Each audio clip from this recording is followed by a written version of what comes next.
Mamma हे काय? कोथिंबीर. अच्छा, आज काय बनवणार?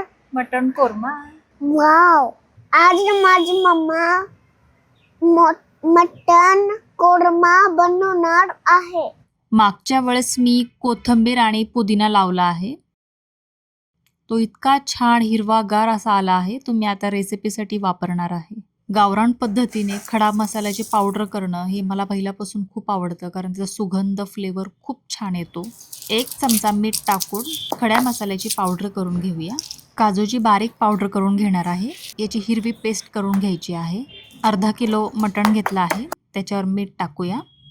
खड्या मसाल्याची पावडर, काजू पावडर, 2 चमचे साजूक तूप, 1 वाटी फ्रेश क्रीम छान असं मिक्स करून घेऊया. बटरमध्ये छान फ्राय करून घ्यायचं आहे. मटण छान मऊ शिजेपर्यंत कुकरला लावायचं आहे.